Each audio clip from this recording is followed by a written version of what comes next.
Lieutenant general retired فیض حمید پر مخصوص سیاسی عناصر کی ایما پر آئینی حدود سے تجاوز کا الزام ہے۔ ٹاپ سٹی کیس میں درخواست آئی۔ اپریل 2024 میں انکوائری کا حکم دیا گیا۔ D G I S P R نے کہا کہ کورٹ مارشل کی کارروائی کا آغاز کیا جا چکا ہے۔ لیفٹیننٹ جنرل احمد شریف چودھری نے کہا کہ فیض حمید کیس میں جو بھی ملوث ہوگا، کوئی بھی عہدہ یا حیثیت ہو، اس کے خلاف کارروائی ہوگی۔ لیفٹیننٹ جنرل ریٹائرڈ فیض حمید کے خلاف کورٹ مارشل کی کارروائی جاری ہے۔ ترجمان پاک فوج نے پریس کانفرنس میں بتا دیا۔ ترجمان پاک فوج نے کہا کہ فیض حمید کیس میں جو بھی ملوث ہوگا، کوئی بھی عہدہ یا حیثیت ہو، اس کے خلاف کارروائی ہوگی۔ جو بھی شخص اس کیس میں ملوث ہوگا وہ قانون کی گرفت سے باہر نہیں رہے گا، چاہے اس کا کوئی بھی عہدہ ہو، چاہے اس کی کوئی بھی حیثیت ہو۔ انہوں نے کہا کہ فیض حمید کے خلاف ٹاپ سٹی کیس میں درخواست آئی۔ اپریل 2024 میں انکوائری کا حکم دیا گیا۔ انکوائری مکمل ہونے پر 12 اگست 2024 کو باضابطہ طور پر آگاہ کیا گیا کہ متعلقہ ریٹائرڈ آفیسر نے پاکستان آرمی ایکٹ کی دفعات کی خلاف ورزیاں کی ہیں۔ ٹاپ سٹی کیس میں ریٹائرڈ آفیسر کے خلاف باضابطہ طور پر درخواست موصول ہوئی۔ پاک فوج کے نظام احتساب پر مکمل اعتماد رکھتے ہوئے یہ معاملہ منسٹری آف ڈیفنس کے ذریعے پاکستان فوج کو بھجوایا گیا۔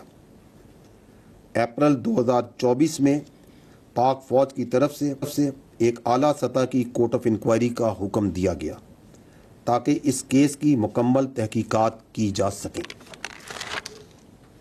ٹھوس شواہد پر مبنی تفصیلی انکوائری مکمل ہونے کے بعد 12 اگست 2024 کو پاکستان آرمی نے باضابطہ طور پر آگاہ کیا کہ متعلقہ ریٹائرڈ آفیسر نے پاکستان آرمی ایکٹ کی دفعات کی خلاف ورزیاں کی ہیں، اور یہ کہ متعلقہ ریٹائرڈ آفیسر کے حوالے سے ریٹائرمنٹ کے بعد پاکستان آرمی ایکٹ کی خلاف ورزی کے متعدد واقعات بھی سامنے آئے ہیں۔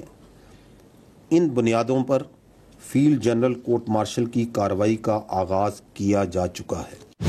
D G I S P R نے کہا ریٹائرڈ پر مخصوص سیاسی عناصر کی ایما پر آئینی حدود سے تجاوز کا الزام ہے۔ فوج کا احتساب کا نظام الزامات نہیں، ٹھوس شواہد پر کام کرتا ہے۔ کورٹ مارشل کارروائی کا عمل مکمل ہونے کا ٹائم فریم نہیں دیا جا سکتا۔ پاک فوج خود احتسابی کے عمل پر یقین رکھتی ہے۔ پاک فوج کا خود احتسابی کا نظام ایک انتہائی جامع، شفاف اور مضبوط عمل ہے جو کہ ٹائم ٹیسٹڈ ہے۔ یہ خود احتسابی کا عمل الزامات کی بجائے ٹھوس شواہد اور ثبوتوں کی بنیاد پر کام کرتا ہے۔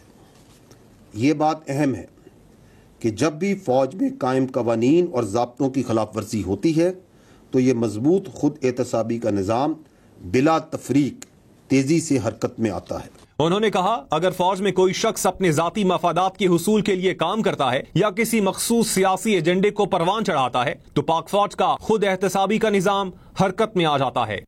ثبوت اور شواہد کی روشنی میں ذمہ داروں کو جواب دہ ہونا پڑتا ہے۔ ترجمان پاک فوج کا کہنا ہے کہ نہ کسی سیاسی جماعت کے مخالف ہیں نہ طرفدار۔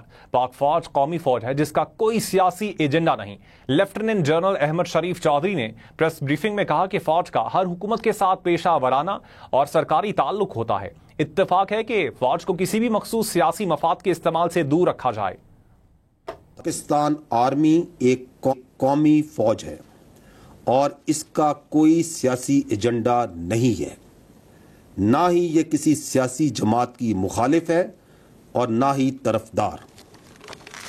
فوج کا ہر حکومت کے ساتھ پیشہ وارانہ اور سرکاری تعلق ہوتا ہے جس کو آئین اور قانون کے قواعد و ضوابط میں مناسب طور پر بیان کیا گیا ہے۔